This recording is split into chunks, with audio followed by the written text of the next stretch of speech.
December of 2013, I believe.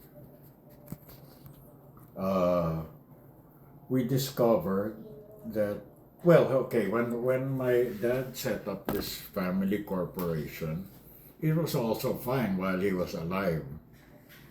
But when he died, none of us took took over or took care of the corporation.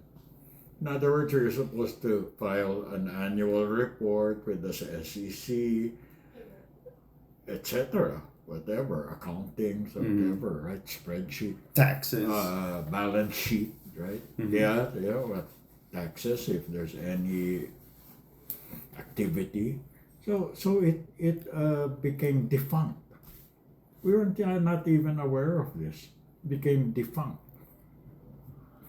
By that time, my dad had put the house in Baguio, the property in Cubao, which was an apartment. Well, anyway, in Cubao, it's a commercial property, and then this property in Labo, it was 25 hectares at first. Because the idea was that we could maybe get around not getting land reform. Like Marcos had initiated land reform.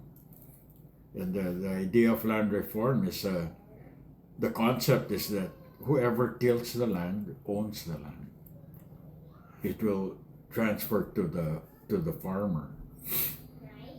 And the owner, the old owner, will only get what's called a retention.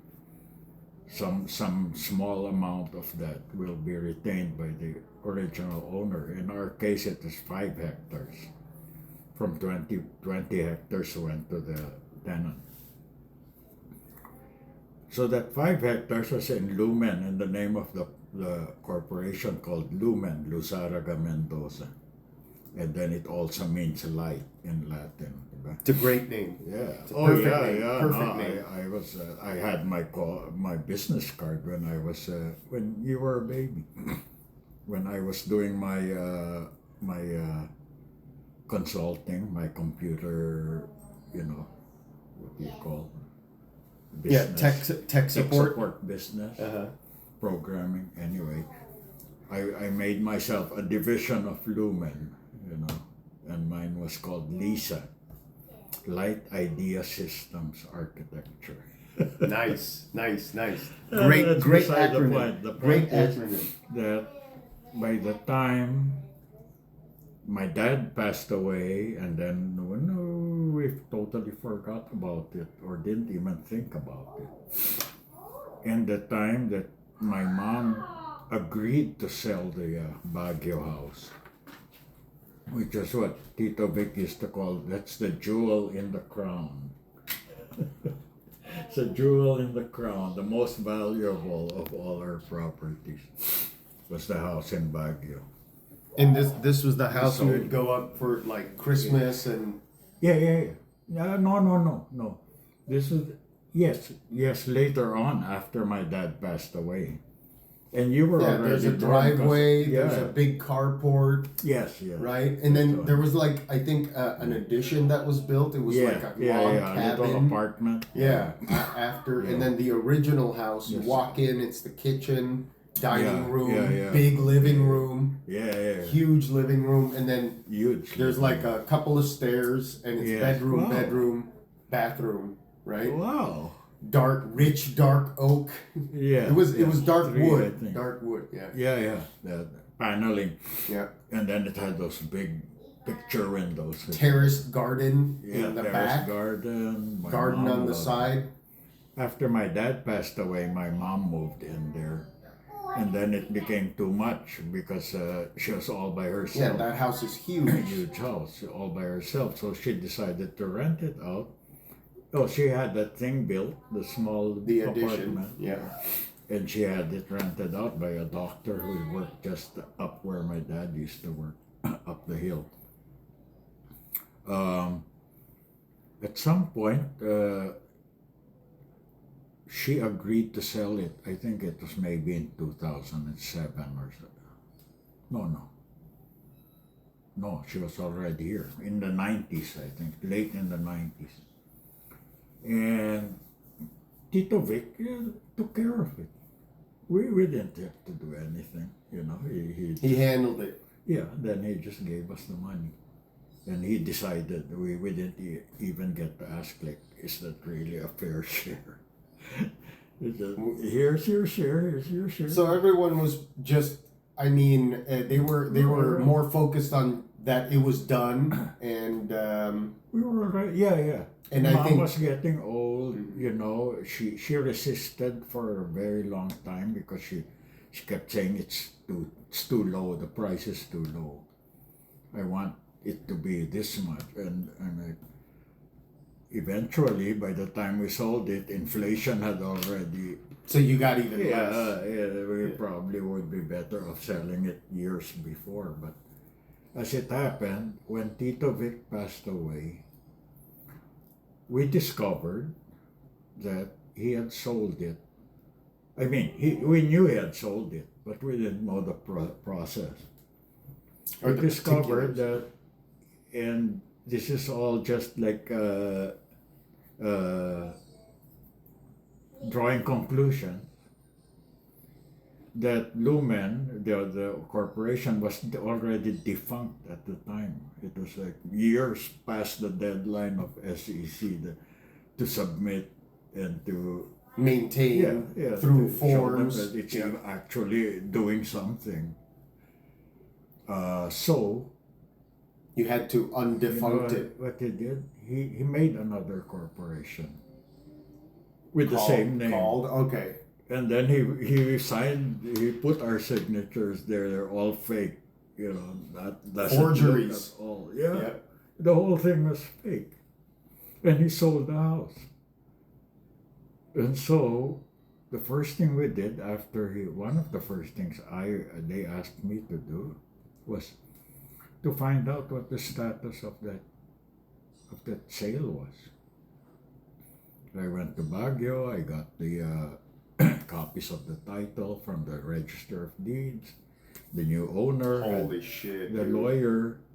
I consulted with a lawyer, my cousin's lawyer. The abogado. Then this guy was like one of those. Like a corporate lawyer. Two-piece, three-piece suit. Tailored suit. Yeah. Lawyer of my cousin. And then he said, you know, that whole transaction was illegal. That corporation was illegal. The one who sold it didn't actually own it. It's the original corporation that owned it. This corporation. So someone who didn't own it sold it. So basically, so copied the name. So that's how it turns out. Yeah. So he said, you know, you go check the title, make sure that they were able to transfer it to their names, and then don't touch it anymore. It's a can of the worms. Whole thing is there's a term for it, but it's illegal. The whole transaction was illegal. Fraudulent. You are liable. It's a fraudulent. Yeah. Fraudulent. That's the word. The whole thing was fraudulent, and you're liable. All of you are liable, because you profited from it. So, okay, then that was settled. Okay, so we won't touch it anymore. It transferred to their names. And what's done is done. We got paid. Yeah. Now, then, there's still two, right? The one in Cubao and the one in Labo. The one in Cubao, suddenly, I just put a for sale sign. I think it was Tito Vic who put it on the fence. Suddenly, somebody contacted me. I was in Bellingham. By email, I'm a real estate agent and I have a buyer for your property in Cubao. Can you call me? You know, so I called him overseas. And we talked, and I said, you know, can the buyer send me an advance so I can buy my plane ticket to go? I said, no, we're not he's not gonna do that. So I bought my own ticket and I went. And it turned out that it was a true buyer, rich guy. He was, lived in. I went to his house. He gave me ice cream. But it was just my lawyer and his lawyer who were really talking. That's how it should be. We prepared documents, board resolutions, and copies of the law that said that even a defunct corporation can sell its asset. That's what I was going to ask, because the current iteration of Lumen, is it the original one, or is no, this? we're this, dealing with the original one. You guys are now the original one, yeah. not the fake That was one. the original owner. That's the real owner. Yeah. The original one. But we had to make all these documents and file it in court, saying board resolution, saying that we're liquidating now, in the process of liquidating our properties. So the company is still technically defunct? It's defunct. But the law says that the only thing it can do is sell assets. Which is exactly what you're doing. Yeah, it can't conduct business. It can't buy or sell. Can't acquire, just acquire. liquidate. Yeah, so we had that, compiled. My lawyer presented it to his lawyer and made sure that it's okay. And this was the time where the guy paid me cash. Just a suitcase of cash? It's like $1 million pesos. No, it was more than that. It was what 6 million or something. How was it contained? You'll be amazed. I went. How did I get that? Yeah, from his bank. I went to his bank and they counted in US dollars, equivalent maybe $160,000 or something.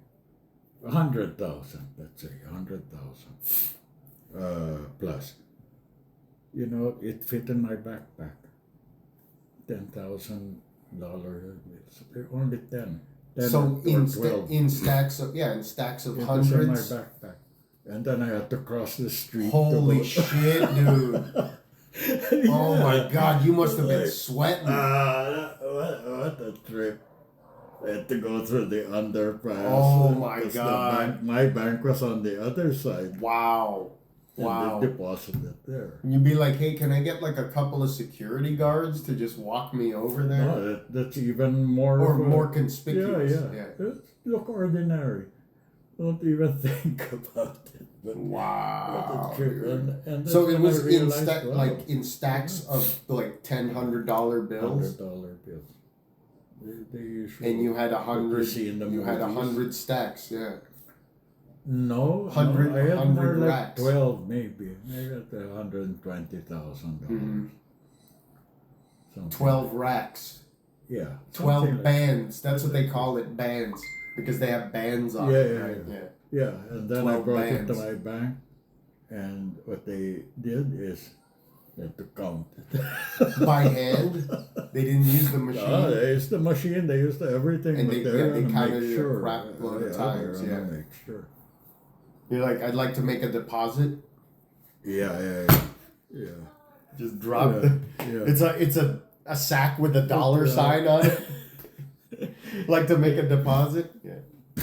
And then from there, I had to bring it to another bank because I had to send the money here. Oh my God. And that was by car, but by the end of that, I was sick. Oh, dude. It was rainy season. I was staying in an stressed out. Yeah. Anywho, so that's what happened. That's a long story. That's a ridiculous. long side story. So wait, you went from one bank to another with the cash. Yeah. They counted it, and then what happened? And then they gave you back your cash. No. Then I deposited. So it was already deposited there. Yes. So you were no longer carrying cold hard cash. I'm trying to think how that because do remember taking it from his bank. My attorney lent me his car and his driver, and drove me to Bank of HSBC, Hong Kong, Shanghai. Oh, that's the cartel bank. Yeah. HSBC. And that's the way to send money. Yeah, between internationally. Launder money. Yeah. But they have branches in Vancouver also. Anyway, that's how.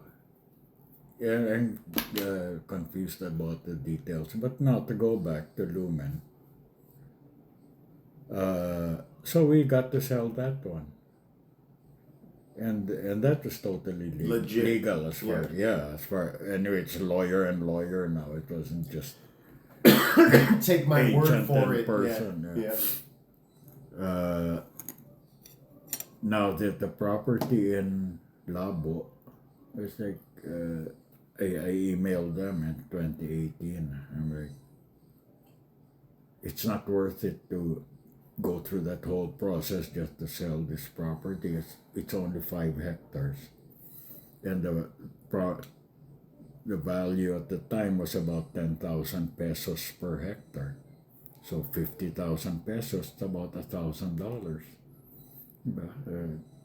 It's not worth it for us. We will have to go to all, and the lawyer alone will probably charge, something like, for that transaction, we had to pay him like 150,000 pesos, something like that, $3,000. So I suggest we just give it to Kanding, the assistant of Yeah. good guy, and faithful. faithful. Yeah. And so that's what that was about. And now they suddenly ask me, Mon, is this property yours? Tito Joey said, because I also had that one there, which I gave to my cousin, and this Lumen, and now I have to reply and say, no, that's from this time, this transaction, and we all agreed. Is there like minutes of a meeting that you can refer to, like where everyone agreed and? No, it's an email. It's a group email. Oh, okay. So those are the documents. I never delete any emails.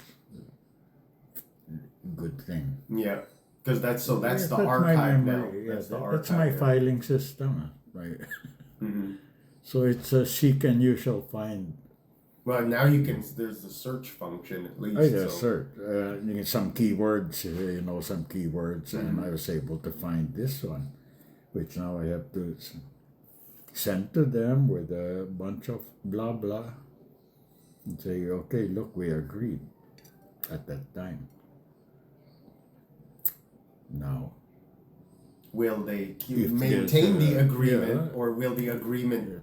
If I think about it, if the cousin, if the my niece, my crooked, my questionable niece managed to get hold of that property and transfer it to her name, congratulations. Because apparently Kaanding did not do anything about the documentation. That was my final word to him, was that you have to take care of it. We're giving you this. You take care of transferring it. And this is what you need to do. Here are the copies of how we did the Stanford. Is Kaanding the guy a big stocky guy? Yeah. Gold teeth, jewelry, yeah. He didn't graduate the 3rd grade or something? Something like that. Yeah. He was Army. Mm-hmm. I remember him. So that's where the guy paid you in cash, huh? Yeah. That's my request. That you requested to be paid in cash. Yeah. You didn't want a cashier's check or bearer bonds? No, I wanted it in US dollars. And so he He went to his bank and they counted it out for him right there. The guy's a billionaire. But what was he? Age. How you requested him? Yeah. So then it's a done deal. There's no more, withholding of funds or delaying or Yeah. check bouncing. Yeah. Just cold hard cash. Yeah, and also the transferring. Because if it was pesos, then I have to go to a money changer. Yeah, and- convert Yeah. it to Yeah, so that was the kind of It was the riskiest but most efficient way of completing the transaction. Yep. And that worked out. Yeah, I'm glad. Crazy. I never knew that about this the illegitimate LUMEN corporation that What the heck? I had no idea. So that's That what is I had nuts. to- That's why I burned out. I mean, not just because of that, but because That's of the a lot. whole situation in the Philippines, having to go there 2-3 times a Yeah, year. no, you opened up a can of worms. It was a can of And worms. it was Plus kick the hornet's nest. One time my cousin asked me, Mon, how much are your brothers and sisters paying you to do this? And I said, nothing. That's my donation to them. I mean, the effort I put in. But clearly, I used up all my gumption there. Yeah. I don't want to do that anymore. It's so depressing. Having to pay bribes. And the whole reason that it's happening in the first place is just so ugly, and Well, it's fine as long as and Tito wrong. Vic was alive. He never thought he would die suddenly, of course, right? But while he was alive, he would take care of it. He knew how to operate in the Philippine context. But once he was gone, suddenly we're stuck with holding the bag. You're left and so holding the bag. distasteful, distasteful things that you have to do. Yeah. No, I think you're doing the right thing. Just It's unfortunate. just let it be known. Yeah, that's I could put give input to their discussions at some point, some different junctures. I could give information. I don't want to get started. But right now it looks like they may be making a mistake. I have to You're compelled to straighten offer the- information. Yeah. Remind them of certain events that happened and how it transpired. Because they're asking the same question that was asked in 2018. 2018. Yeah. There's so many. Well, take a break. Close your eyes for 5 minutes and then get back to it. I will be leaving in about 45 minutes or maybe an hour. Doki I've already used up all my afternoon trying to formulate. I haven't sent it yet. You're just compiling the documentation. Looking up, finding the old emails. Ron is doing. All right, meeting adjourned.